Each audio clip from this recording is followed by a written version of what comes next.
Mas ainda assim eu queria compartilhar uma coisa com vocês, algo que há uns 10 dias, uns 15 dias que o Senhor falou algo comigo. E eu até já falei disso com algumas pessoas que me procuraram esses dias, com alguns problemas para conversar, e eu falei sobre isso, a respeito de ansiedade. E de que o quanto isso é problema, não apenas como um problema emocional, mas a gente precisa entender que todo problema que existe na nossa alma, todo problema que, para quem não conhece o Senhor, trata como enfermidade, tudo que lá fora é conhecido como enfermidade, de alguma forma tem um fruto espiritual por trás daquilo. Né? A gente falou muito isso no seminário aqui, toda consequência que existe no mundo, uma doença, todo tipo de maldade específica, um homicídio, enfim, tudo, ele é consequência de algo no mundo espiritual. Satanás não pode sair lançando pragas sobre a terra, à torta e à direita, do jeito que ele quer. Tudo que ele lança como consequência é fruto de a quebra de um princípio espiritual. Então a ansiedade não é um mal da humanidade porque o ser humano se torna ansioso. Ela tem um fundo espiritual e um propósito da parte do diabo em trabalhar a ansiedade. Porque a ansiedade, quando ela é colocada dentro de nós, ela quebra princípios que Deus colocou. Por isso que sempre que Deus, ao longo da história, trabalha com o homem, desde o Éden, Ele trabalha de forma com que o homem, de jeito nenhum, pense em amanhã. Então, Adão, você não tem geladeira, você vai comer o que está na árvore hoje, e para amanhã vai ter amanhã. E quando o povo entra no Egito, e passa a viver a cultura do Egito, quando ele sai, tem que ser descontaminado de Egito. Deus fala, vai cair um maná só para hoje. E vai estragar o resto, que é para vocês aprenderem a não guardar. Porque senão eu sei que vocês vão guardar. E eles guardavam. Mesmo depois de Deus mandar, eles guardavam e no outro dia tinha bicho. O que Deus estava querendo fazer com aquilo, durante todo aquele tempo, era arrancar da cabeça deles uma cultura que existia e que eles adquiriram no Egito, para refazer a mente deles. Então os homens que chegaram no final daquela caminhada em Jericó, chegaram no Rio Jordão, eles tinham aprendido, sido condicionados por 40 anos a acordar de manhã, sabendo que a comida ia estar ali na porta, era só abrir a porta da tenda que o pão ia estar caído ali. Come e larga o resto lá. Pega o que você precisa para comer, larga o resto. E depois de anos fazendo isso, eles se acostumaram com isso, a mente foi transformada. No começo não, no começo eles provavam a Deus, eles guardavam, e aí quando abria de manhã tinha bicho, e era uma forma de Deus esfregar na cara deles, não vai funcionar, vocês têm que aprender esse princípio. Então quando chegou no fim dos 40 anos, eles já nem olhavam se a roupa estava durando mais, porque acho que durante muitos anos a mãe ainda ia medir, porque o menino cresceu e a camiseta não ficou curta. Não, a camiseta crescia junto com o menino. Pensa num negócio desse. Aqueles homens que chegaram no final eram os filhos dos que saíram. Dos que saíram, só 2, Caleb e Josué. Só 2 chegaram. Todo o restante do povo que chegou diante do Jordão eram filhos. Todos os outros morreram. Aqueles meninos nasceram no deserto ou eram muito crianças quando saíram do Egito. Então imagina um que nasceu logo que saiu do Egito, ele ganhou uma roupinha da mãe, um pedaço de pano, que ele faz aquela veste. Esse homem estava com 39 anos, indo para a batalha, e a roupa que ele vestia, é a roupa que a mãe deu para ele, quando ele tinha 1 ano de idade. Era isso, a mesma peça de roupa. Ela foi esticando. Mas você imagina que no começo, a mãe devia ficar indo lá e medir, e olhar, meu Deus, como é que não está curta? E com anos vivendo aquilo, eles se acostumaram que é assim mesmo. A roupa vai crescer. O sapato não gasta, e olhar a sola do sapato, era um pedaço de couro de bicho a sola do sapato. Como é que não acaba pisando pedra, subindo monte? Então depois de muito tempo vivendo aquilo, todos os dias, ano após ano, eles entraram num lugar de descontaminação de mente, em que não tinha mais nenhum tipo de preocupação com o que vai comer amanhã. Estavam acostumados com isso. E se alguém no meio deles falasse assim, e amanhã, como é que será que a gente vai comer? Um ia olhar para cá e falar, do que você está falando? Como assim que vai comer? Você já vai comer, vai ter a comida lá. Mas como você sabe que vai ter? Como que eu sei? Eu vivo isso há 40 anos. É maluco isso. Mas para Deus arrancar a cultura de Egito da cabeça daquele povo, Foi tempo, em cima de tempo, fazendo e refazendo e refazendo e refazendo. Porque a nossa mente, a gente saiu do Egito, mas a nossa cabeça ainda funciona como funciona lá fora. E vez ou outra a gente também levanta bezerro de ouro aqui dentro. Porque a gente também pega o que é valioso lá fora, o que é ídolo para eles, que é dinheiro, e traz para o nosso meio. E coloca aquilo como o foco da adoração. Coloca os nossos olhos e a nossa esperança em cima daquilo. E a fórmula para aquilo são os levitas, são os adoradores. Mas a ansiedade, ela é um princípio colocado por Satanás e trazido para quebrar algumas coisas que nós temos que fazer. Porque quando ela consegue se alojar, primeiro que ela é fruto de falta de fé, de incredulidade. A incredulidade abre espaço. E quando é que eu sou incrédulo? Quando eu não conhecia ainda o Pai. Aquele povo do Egito não conhecia Deus. Eles conheciam o que o pai deles tinha contado para eles. Abraão, que contou para Jacó, que contou para Isaac, que contou para os meninos 12, e os 12 que contaram para os filhos, que contaram para os netos, para os bisnetos, e chegou a história para eles não conheciam. Então quando eles chegam lá, quando eles estão saindo do Egito, é assim, eles estão no Egito, Moisés chega e fala, eu vou livrar vocês. Eles falam, eba, vamos lá, Deus é conosco. Aí a hora que Faraó aperta a coisa, eles vão para Moisés e falam, olha o que você fez, você é um maldito, a gente tem que te matar. Mas vocês acabaram de dizer que acreditavam. A gente acredita no que falou que vai fazer, mas quando eu começo a passar risco, não, isso não. Mas aí Moisés fala, manda mais praga, enfim. Aí eles saem do Egito e saem em festa, porque saquearam o Egito. Levaram ouro, levaram tudo que tinha do Egito.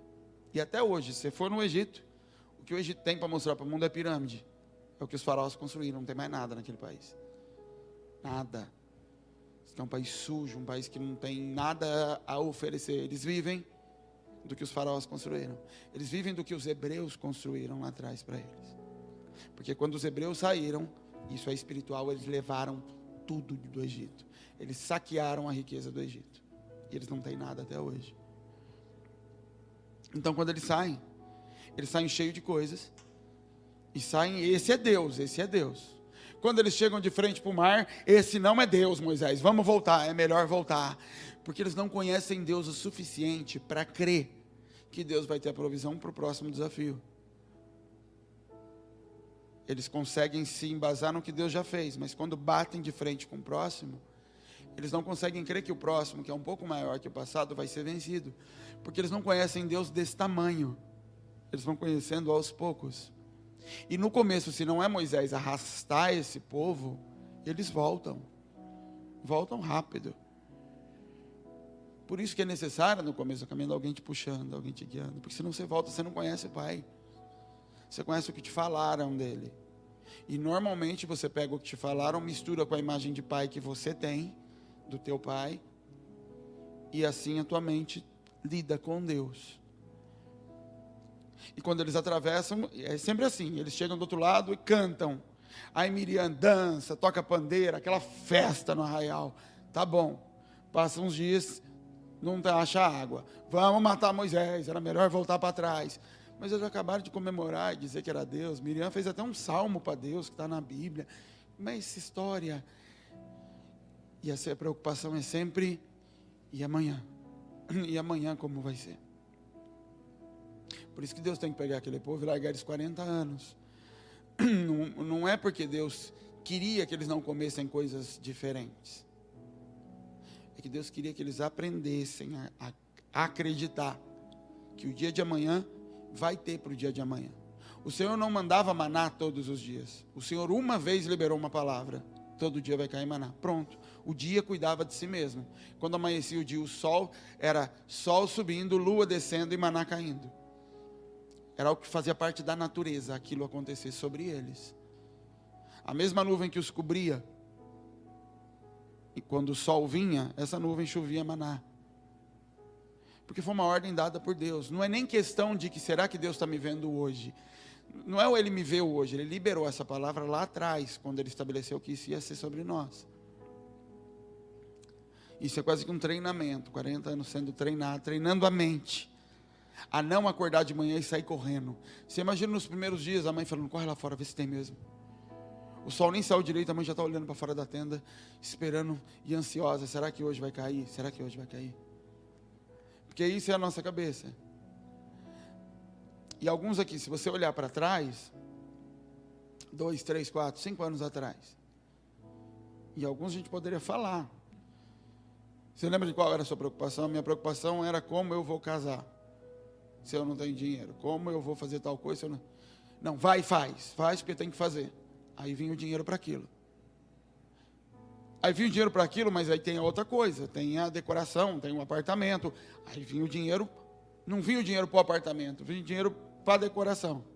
Aí vinha o dinheiro para a festa. Ah, mas como vai ser? Não sei, mas precisa agora reservar o salão. Então reservou o salão. E aí fica, mas amanhã como vai ser a decoração? Como vai ser a decoração? Aí chega o tempo, vem o dinheiro só da decoração. Aí vem só o desse. Aí ganha só o daquele. Mas e o vestido? Vai vindo só o que precisa.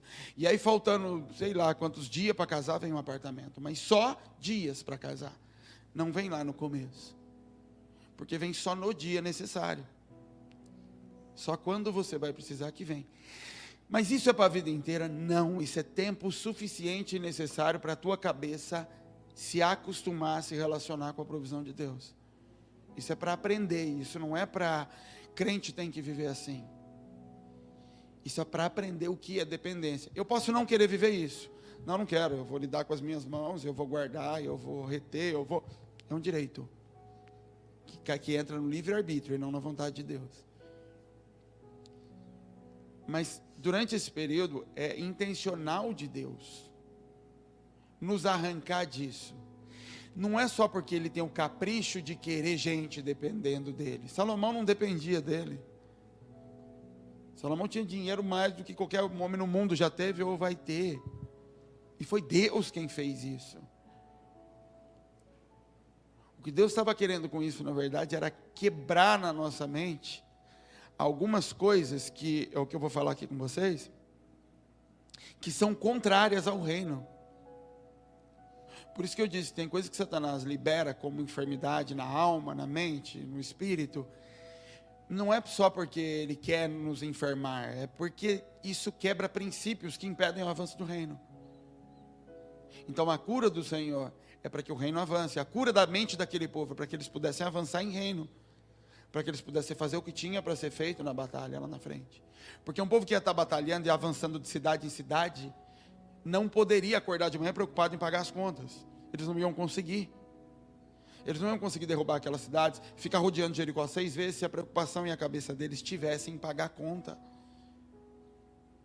Mas nesse tempo que eles estavam rodeando Jericó, eles já viviam de plantação. Porque quando eles chegam ali no Jordão e atravessam, pronto, eles já começam a semear. O dia que eles colocam o pé na terra, eles começam a plantar. Eles já estavam vivendo de plantação. Mas mesmo agora que eles vivem não do que cai do céu, mas do que sai da terra, ainda assim, eles já não têm mais a mente presa na provisão. Então eles conseguem ficar 6 dias rodeando terra, eles conseguem mudar de uma cidade para outra para poder arrancar tudo que tem para arrancar, sem preocupação com provisão. Ah, mas não está caindo maná, não sei, mas Deus então vai ser pela terra que Ele vai dar, porque a mente deles já está treinada agora, de que vai vir, vai vir, vai vir. Eles foram 40 anos para isso acontecer. E o que o Senhor queria fazer com eles espiritualmente vai chegar um tempo em que vai parar de sair do céu e vai sair de você a provisão. Mas para isso acontecer, você precisa ainda assim, quando ela sair de você, a tua mente está aqui, não vir para cá. E eu me peguei várias vezes nisso. Quando a provisão aumenta um pouco, a minha mente sai de lá e ela vem para cá. E quando eu falei para vocês, às vezes a gente era mais ousado, a gente era mais arriscado em algumas coisas que a gente fazia no começo. Em oferta para a África, em coisas mais pesadas que a gente fazia. E de um tempo para cá, comigo aconteceu, eu fui me esfriando. Eu comecei a levar em conta a minha planilha de contas muito mais do que eu levava antes. Antes eu me movia muito mais pela necessidade. E eu percebi que isso aconteceu na mesma proporção em que eu comecei a ter mais recurso. Em que eu comecei a ter que depender menos do maná. E olhar para o que estava saindo de mim. E você tem que fazer o quê? Volta para o maná. Porque não se trata de onde vai vir o recurso, se trata da sua mente ser sarada. Porque senão, quando o recurso todo vier, você vai dar de frente para Jericó e não vai para cima de Jericó, porque você tem que voltar para administrar a plantação, porque está tendo chuva e a plantação vai se perder e você vai perder o foco. É por isso que o Senhor nos coloca nessas situações. Não é porque eu sou crente, tem que sofrer um tempo, tem que pagar um preço, tem que pagar nada, querido. Jesus já pagou tudo. A única coisa que está na tua mão é remir a tua carne. É remir a tua mente, a tua alma, remir os costumes que foram colocados em nós pelo Egito, a sujeira que tomou nossa mente lá fora. Isso é nossa responsabilidade. E o Espírito Santo nos ajuda nisso. O Espírito é quem nos santifica. Isso é santificação. Santificação é ter uma mente transformada. Conversão não é aceitar Jesus. Conversão é metanoia, transformação de mente. É isso que Paulo fala, transformai-vos. Convertei-vos. Conversão acontece depois que você aceita Jesus e não o fato de aceitar. Ah, meu irmão se converteu. Não se converteu, ele aceitou Jesus. Ah, minha tia se converteu. Não se converteu, ela aceitou Jesus. Ela aceitou largar os barcos e começar a andar com Jesus. Mas durante muito tempo, ela ainda vai estar falando para Jesus: Jesus, vamos matar todo mundo e vamos salvar a nossa vida. Como Pedro.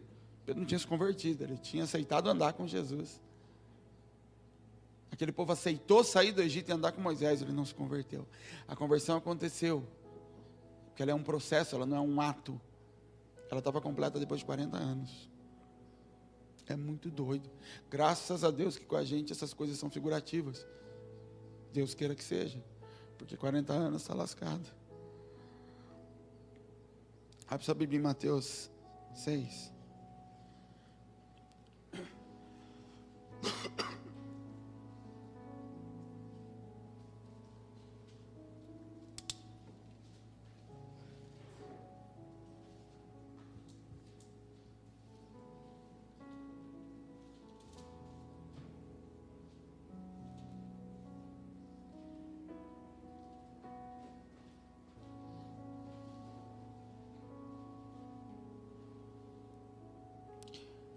Versículo 19.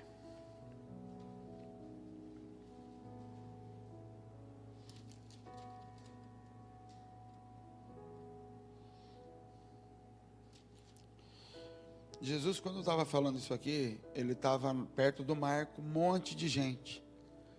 E o povo que estava com ele era tudo gente simples, pobre, camponês, agricultor, tudo povão, até pela região que Jesus estava.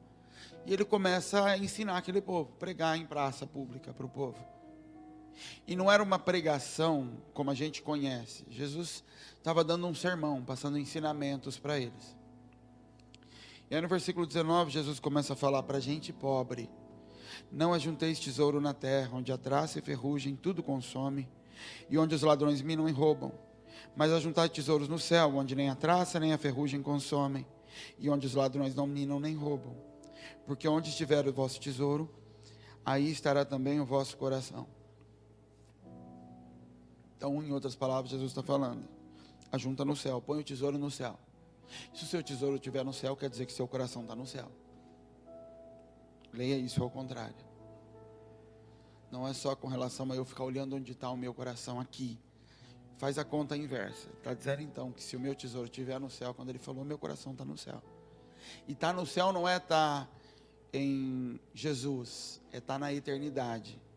Se o meu coração estiver na eternidade, estiver com os olhos na eternidade, não aqui, como é que eu sei que o meu coração está nesse lugar? Porque o meu tesouro, o que eu tenho de valor, está nesse lugar. Verso 24. Ninguém pode servir a dois senhores, porque ou há de odiar um e amar o outro, ou se dedicará a um e desprezará o outro. Não podem servir a dois senhores. Não podem servir a Deus e a mamão. Mamão significa dinheiro. E Deus coloca mamão aqui. Jesus revela aqui que mamão, então, é uma potestade, é um demônio. Porque ele coloca como senhor, como um senhor, um a quem pode se servir. E o engraçado é que ele não coloca o dinheiro aqui como posse. Jesus não fala do dinheiro como algo que eu tenho. Nós temos a ilusão de que nós temos o dinheiro, mas na verdade nós não temos. Ele nos tem. Porque dinheiro é algo espiritual, querido. Ele é tão espiritual e tão louco que ele é um pedaço de papel que as pessoas em comum acordo dizem que vale alguma coisa, porque na verdade ele não vale nada, ele é um pedaço de papel. Nós é que concordamos que ele vale. Porque se amanhã todo mundo disser não vale mais, ele deixa de valer. Parece que estou ficando louco, mas ele se tornou algo tão material, e economista lida bem com isso, porque ele estuda isso, mas ele se tornou algo tão material e tão palpável, como que um ídolo para um católico. Para um católico fervoroso, se você pegar uma imagem da Nossa Senhora e quebrar, ela quer te matar, ela arranja os dentes, porque para ela Deus está naquele negócio. Para você é só um pedaço de cera que caiu no chão, mas ela atribui aquilo uma verdade tão forte que passa a fazer parte da alma dela, não só questão espiritual. Dói nela quando aquilo é tocado, quando aquilo é quebrado. A mesma coisa é o dinheiro. Você quer ver uma coisa? Pega uma nota que não vale mais, uma nota de quando eu era criança. Se eu pegar ela aqui, ninguém dá valor a ela. Mas por que naquela época dava? Porque em comum acordo nós decidimos que aquilo vale. O dinheiro é a mesma coisa. Nós em comum acordo decidimos que aquilo tem valor, aquilo tem muita importância, e por isso nós damos valor e importância àquilo. O que Deus estava fazendo com o povo no Egito era arrancar isso da cabeça deles. Aquilo não tem valor. Eu cuido de vocês e vou dar a vocês o necessário para vocês fazerem tudo o que é necessário fazer na terra, e inclusive desfrutar. Mas a mente do Egito atribui. Então no Egito eles atribuíam a um boi. Enquanto os hebreus matavam um boi para comer, e os hebreus olhavam eles enfeitando o pescoço de boi com colares, os hebreus deviam estar comendo espetinho, olhavam e falavam, esse povo é louco. Uma vaca gorda daquela, e eles passeando com ela, e eles comendo carne aqui. Porque para um hebreu aquilo não tinha valor, mas para um egípcio aquilo era um Deus. Aquilo era algo que não era tocado e era uma divindade, porque era responsável pela provisão, por liberar dos deuses. Quando aquilo era cuidado, os deuses liberariam cuidado sobre eles. Então, na verdade, eles não acreditavam que uma vaca daria dinheiro para eles, mas que se a vaca fosse cuidada, a provisão viria sobre a casa deles. O que a gente faz com dinheiro? Não, eu não amo dinheiro, mas se eu cuidar bem do dinheiro, a provisão da minha casa está garantida, não é isso? O que eu estou fazendo não é a mesma coisa? Só na minha boca e na minha mente eu trato de uma forma diferente. A manipulação das coisas é diferente, mas é a mesma coisa. Não, é só provisão. Mas peraí, a provisão então está no cuidado com a vaca. O cuidado com a vaca é que vai liberar os céus.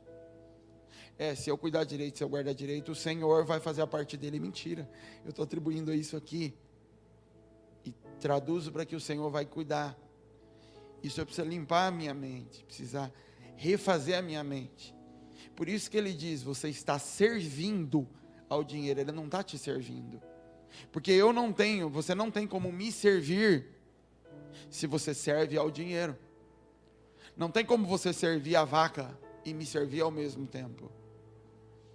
Não tem como você atribuir a ela, ainda que você diga que quem vai derramar é o céu, mas você está atribuindo ao boi e não a mim. Estão entendendo? E a gente não faz isso. E por que a gente faz? Porque a gente é ruim? Não, porque a gente saiu de lá, porque a gente nasceu lá, e desde muito pequeno, isso está cravado na minha mente. Então eu ainda acordo de manhã e corro para ver do lado de fora da tenda se o maná caiu mesmo. Será que veio mesmo?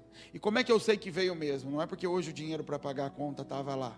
É porque mesmo depois de 6 meses, 1 ano passando por isso, eu olho para trás e falei, eu estou vivo. Eu não estou preso. Meus filhos continuam comendo. Está todo mundo vestido. E pronto, é verdade, o maná caiu. O suprimento veio. Porque tirar do Egito é fácil, querido. Tirar o Egito daqui é que é o problema. Arrancar de lá, arranca-se com poder. Aqui dentro Deus não usa poder. Deus não vem com poder. Ele fala, não. Aqui é por disposição tua. por se colocar num caminho que vai te tratar. Se submeter a esse caminho. Por isso que nós somos provados em algumas coisas na área financeira. Ser provado não é, vamos ver se passa numa prova. É te colocar em algo e aquilo está ali para queimar o que tem de palha e de madeira dentro da gente. Queimar o que são estruturas que não são do Senhor. Isso é ser provado pelo fogo. Não é uma avaliação. Porque o Senhor já sabe no final das contas, a gente é que não sabe. E toda a atenção que a gente dá para as coisas determina a quem a gente serve. No que eu dou atenção, aqui eu dou atenção. Vamos continuar lendo esse texto. Verso 25. Por isso vos digo, não andeis cuidadosos quanto à vossa vida, pelo que haveis de comer ou pelo que haveis de beber, nem quanto ao vosso corpo, pelo que haveis de vestir. Não é a vida mais do que o mantimento, e o corpo mais do que a vestimenta? Olhai para as aves do céu, que não semeiam, nem cegam, nem ajudam em celeiros, e o vosso Pai Celestial as alimenta. Não tendes vós muito mais valor do que elas? E qual de vós poderá, com todos os seus cuidados, acrescentar um côvado à sua estatura? E quanto ao vestuário, por que andais solícitos? Olhai para os lírios do campo, como eles crescem, não trabalham nem fiam. Eu vos digo que nem mesmo Salomão em toda a sua glória se vestiu como qualquer deles. Pois se Deus veste a erva do campo, que hoje existe, amanhã lançada no forno, não vestirá muito mais a vós, homens de pequena fé. Não andeis inquietos, dizendo que comeremos, ou que beberemos, ou com que vestiremos. Porque todas essas coisas os gentios, os egípcios, procuram. De certo, vosso Pai Celestial bem sabe que necessitais essas coisas, mas buscai primeiro o reino de Deus e a sua justiça, e todas essas coisas vos serão acrescentadas. Não vos inquieteis pelo dia de amanhã, porque o dia de amanhã cuidará de si mesmo, basta cada dia o seu mal. A palavra primeiro aqui, querido, é próton. Eu escrevi na minha Bíblia há algum tempo atrás. Essa palavra próton significa primeiro em tempo, lugar, em qualquer sucessão de coisas ou pessoas. Primeiro em posição, influência, honra, é com chefe principal. Por que o Senhor precisa colocar esse povo 40 anos? Para aprender a se acostumar que a provisão vai estar na porta de casa no dia seguinte.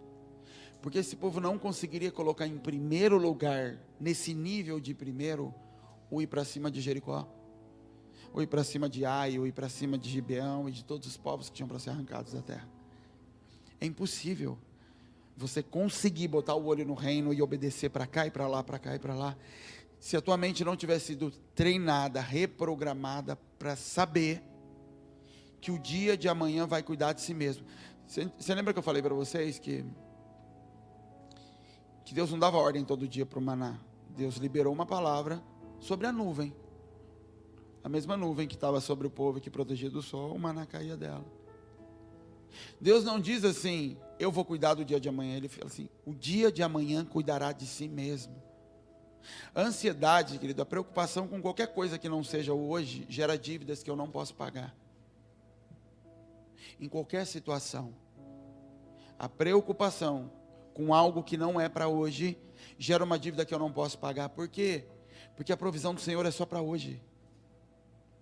Deus não libera a provisão para mim para o mês que vem. E a loja vai falar, eu tenho um salário que eu sei que vai ter mês que vem para pagar as contas. Eu não estou falando disso. Eu estou falando sobre uma preocupação que você tenha hoje. Tem duas coisas que você não precisa se preocupar na vida: com o que está quebrado e com o que não tem conserto.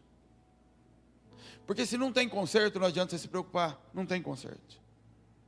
Agora, se está quebrado e tem conserto, também não precisa se preocupar, porque você vai arrumar na hora que precisa arrumar. Então, por que eu me preocupo com o que está quebrado? Porque tem um princípio espiritual que Satanás tenta colocar. Porque quando ele consegue me segurar na preocupação e na ansiedade pela provisão de amanhã, ele me segura na mente do Egito, e ele sabe que com isso eu não vou conseguir avançar no reino contra ele. Você entende que não é apenas uma enfermidade, um distúrbio na alma, ou qualquer coisa que você queira chamar, à toa. Não é à toa. Não é uma doença de tempos modernos. É algo que Satanás sabe, que se ele conseguir conservar em mim, ele barra a possibilidade de eu avançar em níveis mais fundos no reino. Porque ele sabe que tem coisas que ainda estão, ele tem autoridade para influenciar em algumas áreas, limitadas pelo Senhor, mas tem. Então é só ele ir lá num filho do diabo que trabalha com você, e falar no ouvido dele, e ele vem e fala assim, ouvi falar aí que vão mandar a gente embora. É só ele fazer isso. E você pode calar o diabo assim? Não, ele vai continuar falando. Quem tem boca fala, até papagaio, imagina o diabo. E aí o filho do diabo vai e fala isso para você. E sabe o que acontece com a mente que não foi sarada? Acabou. Acabou algo que eu tinha para fazer esse fim de semana, acabou a consagração que eu estava fazendo, acabou a viagem missionária que eu ia fazer, acabou a oferta que eu estava para dar para tal lugar, acabou, porque pronto, pode ser que me mandem embora um dia, e pronto, ele me roubou. Eu estou dando exemplos práticos, mas é muito mais sutil isso. Eu sequer consigo entrar em lugares que Deus quer me colocar financeiramente. A alma generosa prosperará, pronto. Isso é bíblico. E Deus falou, é tão verdade como que eu vou para o céu. E Ele consegue barrar a generosidade. Como? Através dessas coisinhas que vão sendo soltas. E como a minha mente ainda tem resquícios do Egito, elas me travam, elas me seguram. Então é espiritual a ansiedade. É uma ferramenta de Satanás.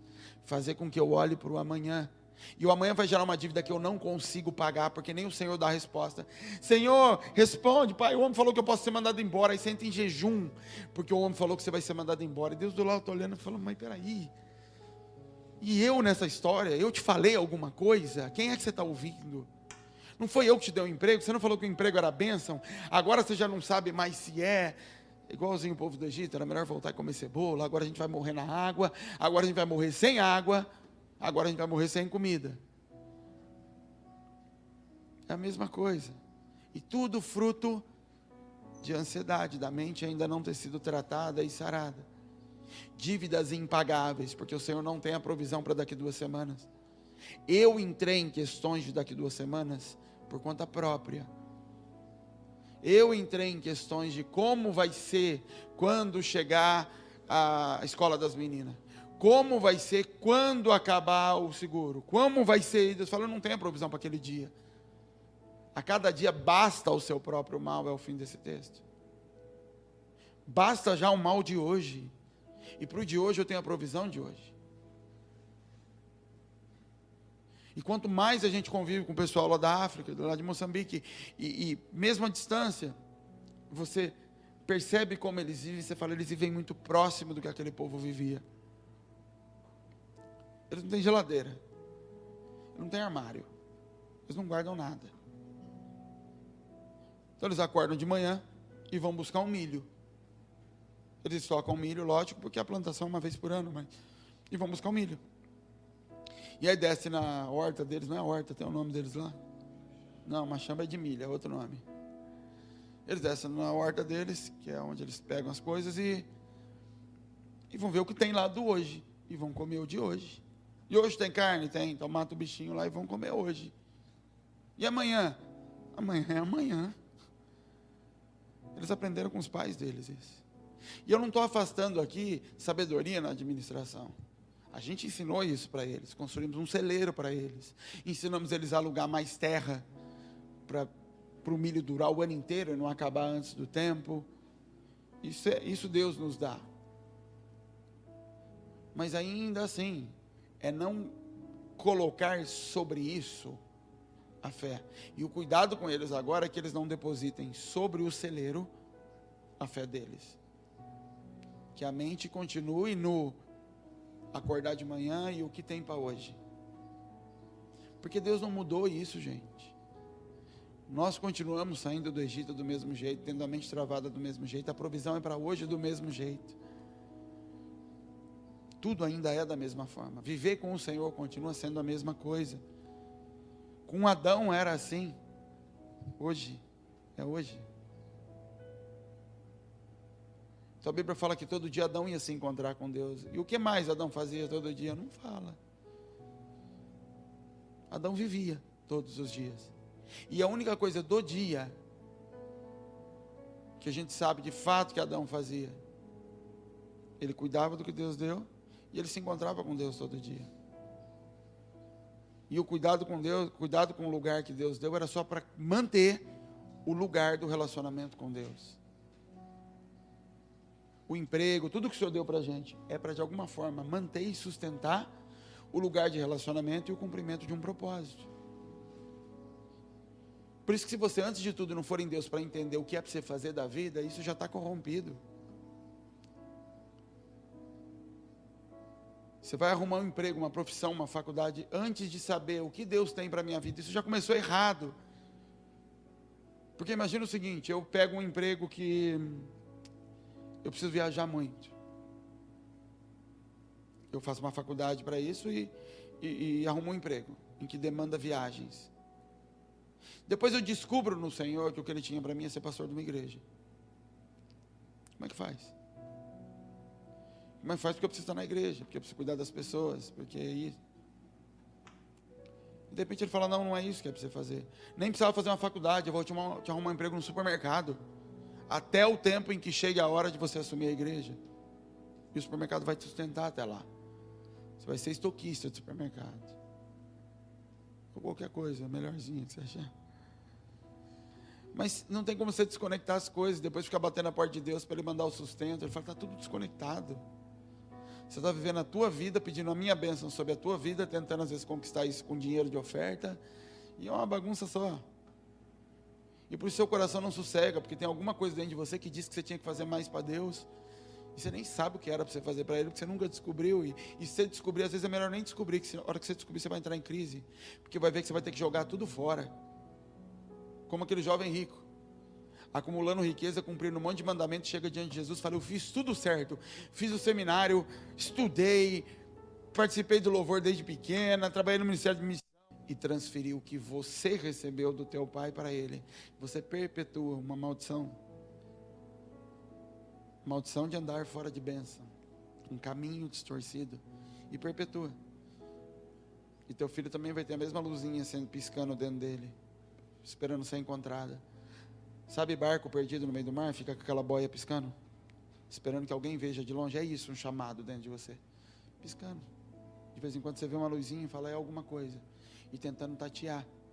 E às vezes, isso é uma heresia que eu vou falar, tá? Às vezes é melhor você nem achar, porque vai te custar tanto a hora que você achar. Vai tirar uma crise tão grande, porque vai te custar tudo, não é que vai te custar muito. Vai te custar largar tudo que não faz parte do caminho para começar tudo de novo no caminho. Refazer a mente, reaprender a viver sem dinheiro, reaprender a viver com pouco que Ele dá, reaprender a largar um monte de coisa, de caprichos, de luxos, para poder se alinhar, e não porque o Senhor não queria que você tivesse também. Agora não vou poder ter TV a cabo. Por que Deus quer TV a cabo para o outro e não quer para mim? Deus não quer TV a cabo nem para um nem para o outro. Deus não tem nada a ver com a TV a cabo. Ele fala, eu preciso te colocar num lugar de você aprender dependência, e para isso eu vou ter que arrancar coisas de você. Você vai ter que arrancar coisas de você. Às vezes é tão absurdo que tem gente que às vezes fala esse tipo de coisa para Deus. Será que Deus quer que o outro então tenha um carro melhor do que o meu? Será que é isso? Será que Deus tem a TV a cabo para o outro e não tem para mim? Primeira coisa, Deus tem sim coisas diferentes para pessoas. Para um, o Senhor deu um talento, para o outro deu 2, para o outro deu 5, de acordo com a sua capacidade. Então tem gente que Deus vai dar 10 milhões e tem gente que Deus vai dar 100 mil reais para comprar uma kitnet. Porque tem a ver com capacidade. E quem deu capacidade? Ele. Então ele é injusto? É. Por isso que o texto de Paulo lá fala, quem é você para dizer que ele é injusto? E se ele quiser fazer um vaso para honra e outro para desonra? Ele não pode? Sabe o que é um vaso de honra e um vaso de desonra? É fazer um vaso como privada e fazer um vaso como um vaso que orna a casa. É disso que Paulo está falando. O oleiro não pode, então, decidir o que ele vai fazer com cada um? Deus não pode escolher isso? Deus não pode pegar você e colocar você para morar na África? Então, Deus não pode fazer isso, ter reservado isso para a tua vida. Te botar para morar num lugar que não tem luz, para você salvar pessoas lá. E não pode, se Ele quiser, botar outro para ser missionário na Europa, ou nos Estados Unidos, ou em qualquer lugar. Então, você que vai dizer para Ele que não pode. É isso, então? É isso que Paulo está falando. Ele pode ou não pode? Pode. Aí esse hipócrita fala, pode, Senhor, seja feita a tua vontade, mas não em mim, na vida dos céus. Mas é isso. Se eu não me apaixonar por Jesus em primeiro lugar, eu não vou conseguir nem entrar nesse lugar e me apaixonar pelo que Ele tem. Porque eu não vou me apaixonar pelas coisas como Ele se apaixona, e vai ser impossível andar naquilo. Isso não estou falando, não estou afastando aqui choque cultural, e tudo que vai existir é maçante. A gente ficou lá 17 dias, eu queria jogar uma bomba em Moçambique quando o avião levantou, eu queria que aquele lugar explodisse. Eu estava com raiva até da televisão daquele lugar, eu não queria ouvir o sotaque daquele lugar, por tudo que aconteceu, a cultura, a doença que eu peguei, tudo acabou comigo naquele período.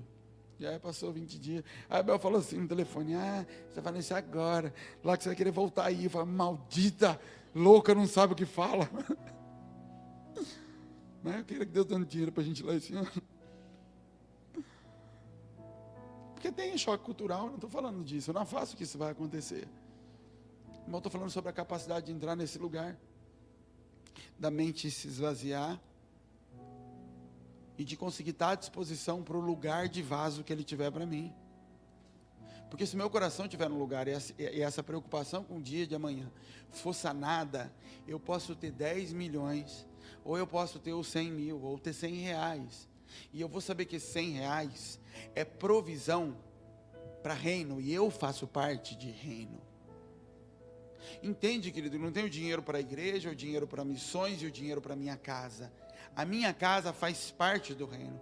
A família de todo aquele povo do Egito, dos hebreus que saíram do Egito, eles avançavam junto para cima das cidades. Os soldados iam na frente, mas quando chegavam, o povo vinha avançando. Toda a família ia junto se apossar daqueles lugares. E a nossa mente grega por um espírito, que era o mesmo espírito que estava sobre aquele povo de Roma, nossa mente reparte em fatias. O Senhor nunca apresentou as coisas fatiadas, era sempre um todo. A manifestação era diferente, mas era sempre um, todos como um. E outro espírito que paira sobre o mundo, que é o espírito grego de sabedoria, de administração, que tem que pôr as coisas no lugar, vem na nossa mente e nos ensinou a fatiar o que é de Deus e o que é do homem. Aí tem música do mundo e música de Deus. Não tem música do mundo e música de Deus. Existe música. Existe o que me edifica e o que não me edifica. Não existe o tempo da igreja, o tempo do Senhor, o tempo do lazer. Todo o tempo eu estou no Senhor. Então quando eu estou me divertindo, eu estou me divertindo com Jesus. Quando eu estou aqui em cima, eu estou aqui em cima com Jesus. Quando eu estou no trabalho, eu estou com Jesus. Aquele povo quando estava guerreando com a espada, eles estavam na hora da batalha, era espiritual. Eles estavam com Jesus lutando ali, eles estavam dançando, era com Jesus junto. Eles estavam comendo, era com Jesus. O Senhor Jesus, Ele é o pão, a palavra dele é a espada na hora de brigar. E quando você está com a tua esposa é a noiva. Tudo é espiritual, tudo é manifestação do céu. Mas desde que a minha mente seja espiritual. Porque senão eu venho para aqui para a igreja, e a hora que acaba o culto, eu volto para casa, e aí eu vou ter agora um encontro com os meus amigos. Eu estou fora da igreja, e esses amigos só falam besteira. Eles bebem, eles se arrebentam, mas agora eu não estou mais na igreja, agora eu estou na parte em que não tem problema. Então eu estou sentado na mesa de Satanás, mas não tem problema, porque eu não estou comendo. Não deve ter mesmo. E amanhã eu vou para o meu trabalho, também não é igreja. E aqui eu ajo de forma errada, eu faço coisas que Jesus não fazia, mas eu não estou na igreja. O problema não é que você está na igreja, o problema é que você não está em Cristo. E nova criatura é quem está em Cristo, não quem está na igreja. Mas é impossível estar em Cristo sem estar disposto a abrir mão de tudo, sem estar com tudo disponível. Então quando eles vão sair do Egito, e Faraó fala, deixa o boi, ele fala, não, é porque eu não sei o que Deus vai nos pedir no caminho. Eu não posso deixar nada. Eu não sei se Deus vai pedir as crianças, eu não sei se Ele vai pedir o dinheiro, se Ele vai pedir o ouro, se Ele vai pedir os bezerros. Eu não sei o que Ele vai pedir, eu tenho que estar com tudo disponível. Porque a qualquer momento Deus pode me pedir. 1 Pedro 5,7 diz assim, humilhai-vos debaixo da potente mão de Deus, para que a seu tempo vos exalte, lançando sobre Ele toda a vossa ansiedade, porque Ele tem cuidado de vós. Querido, sua preocupação não gera nada no mundo espiritual. Nada. Não gera compaixão de Deus. Tadinho, como ele está preocupado. Na verdade, eu estou olhando e falando, em nome de Jesus, arranca essa preocupação da tua cabeça. Repreende esse espírito maligno. É isso que Deus está falando. Não está tendo pena de você. E quando você vai chorar, como eu vou pagar mês que vem? Ele não está tendo pena de você. Ele não está ali passando a mão no teu cabelo. Quem faz isso é Nossa Senhora Aparecida. Quem faz isso são os deuses católicos. Que tem pena, que segura o menino Jesus no colo para a vida inteira. Deus não está fazendo isso. Ele está ali do lado falando, quando você parar de chorar minguei, a gente conversa. Sabe quando você bota seu filho no quarto? Fala, quando parar de chorar, você vai sair. E ele insiste um pouco mais, porque às vezes ele sabe a mãe que tem. Ele sabe que você vai entrar lá daqui a pouco, porque você não aguenta ouvir o choro dele. Não é assim? Enquanto você tinha que deixar ele se esguelar de chorar. 1 hora, 2 horas, 3, larga lá, daqui a pouco o fôlego dessa criança acaba. E às vezes a Helena fazia isso. E eu só ia lá e falava assim, para que eu abria, e quando eu abro forte, ela já acha que vai apanhar. Mas eu abria, ela achava que eu ia ceder. Eu falava assim, chora mais baixo, você está trabalhando na televisão. E fechava. E ia. Aí ela parava. Ela falava, não vai funcionar. Teu filho não para porque funciona, você cede. Deus não cede. Ele espera você parar de chorar. Ele fala, até quando você vai ficar querendo ser tratado com leite? Até quando eu vou ter que ficar colocando papinha na tua boca? Quando você parar de chorar, a gente senta e conversa. Aí você para de chorar e vai lá. Ah, mas amanhã. Na expectativa de que ele te fale que vai fazer algo amanhã. E ele não fala. Ele lê para você. Eu não tenho cuidado de você todos esses dias? Lançando sobre ele a vossa ansiedade, porque ele tem cuidado de vós. Faltou alguma coisa mês passado? Não. E retrasado? Não. Então tá bom. Mas o que a gente quer ouvir é o de amanhã, e ele não vai dar o de amanhã. Não quando isso for alimento para a tua ferida. Ele dá quando isso for provisão para você se preparar, ou quando ele quer te presentear com algo. E às vezes o Senhor quer te presentear, ele anuncia coisas para alegrar teu coração. Ele faz isso, mas não como remédio para uma ferida que tem que morrer. Não como saciar o teu vício com o dia de amanhã, que você trouxe lá de fora.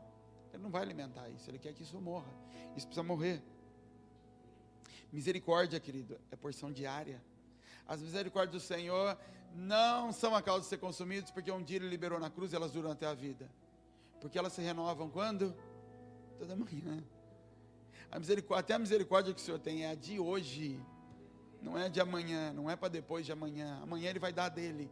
E depois de amanhã dele. Depois de amanhã dele. A cada dia o seu mal. O que tem hoje, gente? Bom, hoje a gente precisa mandar dinheiro para o Manuel cobrir a igreja. É verdade, viu? Precisa.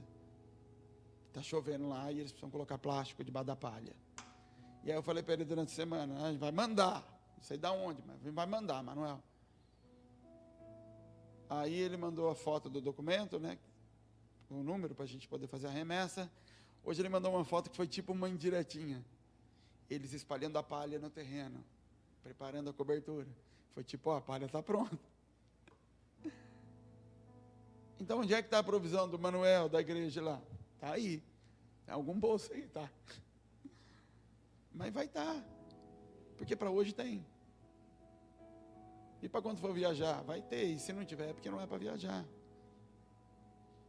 Mas até misericórdia, querido, Deus manda. Sabe por que a provisão é diária? Porque a responsabilidade é diária. Deus não cobra de mim hoje o que vai ter que fazer daqui a um mês. Então ele pergunta, se a tua vida é para cumprir propósito, por que você quer provisão daqui a um mês, se eu não estou te cobrando fazer o que tem que fazer daqui a um mês? Eu estou te cobrando de hoje. Não é lógico isso? Não é muito justo isso? Eu não te cobro o que você precisa fazer amanhã. Então também eu não te dou o que é para amanhã. Por que a gente quer amanhã? Porque a gente ainda esperando. E você fala, que isso, você está louco? Ele fala, eu sei, você vai querer me matar. Você vai olhar e falar, meu filho, como você tem essa imagem a meu respeito? Como é que você pode pensar isso de mim? Você ia começar a se questionar de onde eu dei imagem para ele pensar isso de mim. Só que é isso que você pensa de Deus. Você vai me matar, vai me deixar passar fome. Se eu fizer isso, vai... Enfim, você está pensando isso a respeito de Deus. E Deus está olhando e falando, como é que você pensa isso de mim? Como é que você pode imaginar que eu permitiria isso na tua vida? Você não me conhece. Isso é incredulidade. Incredulidade é pecado. A gente precisa se arrepender de pecado. A gente precisa pedir perdão de pecado. Então fala com Deus hoje de manhã, querido, e pede perdão de pecado.